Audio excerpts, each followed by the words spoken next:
Audi of choice for a blend of practicality and performance with an emphasis on sport.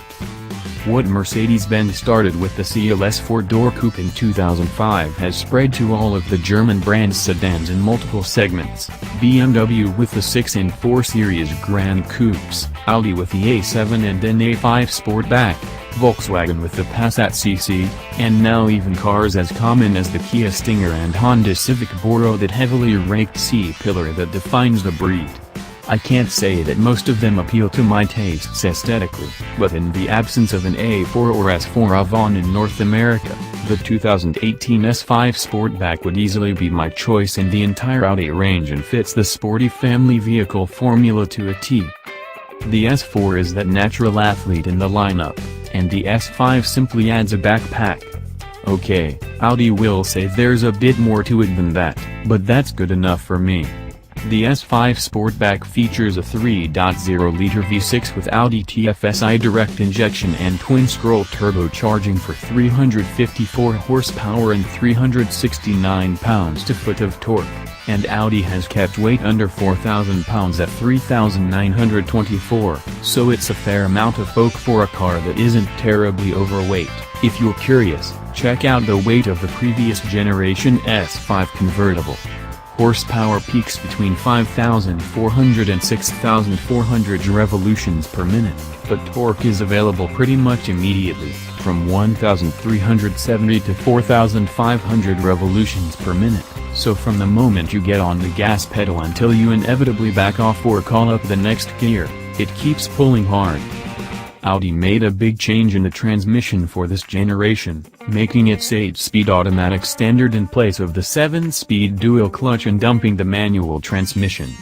I loved that manual, and I loved the V8 from the early years of the S5, but progress is a necessity, as is a business case, so the preference of people actually buying these cars is understandable. With all that legacy going against it, the 8-speed Tiptronic does not disappoint. It feels just as fast to swap ratios as the dual-clutch S-tronic, the sport mode is suitably aggressive without being frantically annoying, and it solves the low-speed jerkiness the dual-clutch displayed. Quattro all-wheel drive does its part, in normal conditions splitting power 40/60 front, rear, but can redirect up to 70% to the front or 85% to the rear, and a self-locking center differential and stability control braking intervention combined for multi-faceted wheel-selective torque control. For the most part, you simply always have grip and acceleration, but a significant leap over previous generations is its greater poise on turn-in, and better manipulation of the all-wheel drive and traction control to minimize understeer. Frankly, it's brilliant, and although I'm sure track testing or a big snowy parking lot would reveal where exactly understeer would rear its ugly head, such an occasion did not present itself. It was simply grip and grip all week long out of any corner I tossed it into. All of these powertrain tweaks also contribute to a very respectable sprint to 60 miles per hour in 4.5 seconds. It's not neck-snapping acceleration, but it's more than adequate for this gentleman athlete type of car, and it's all very satisfying as a total package.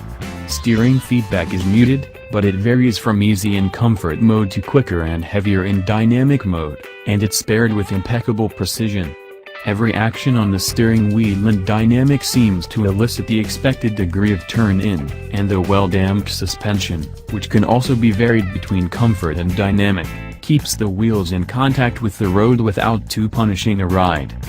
Navigating parking lots is helped by an overseas view parking display with front and rear distance sensors, plus rear cross-traffic alert for exiting parking spots and even a warning to not open your door if the blind spot monitor detects approaching car or bike or pedestrian if you're parallel parked.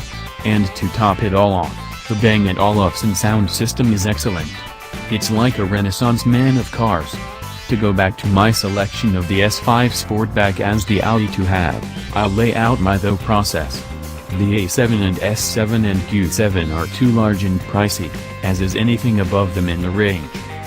Although there is no breezy ventilation to cool your backside, or heated steering wheel for that matter, the seats are gorgeous leather, an eye-catching red in our tester. The Napa leather $1,250 option, and quilted for that added touch of luxury that go along with that sleek, distinctive profile that help make this car feel special. That's a rare feat in cars that cost less than $100,000, and the S5 starts at $54,400, plus $975 freight and PDI on any model, while the less sport-oriented A5 starts at $42,600, although this tester packed on all the dynamic options and landed at a slightly harder to swallow $67,375. Thanks for watching. Don't forget to subscribe.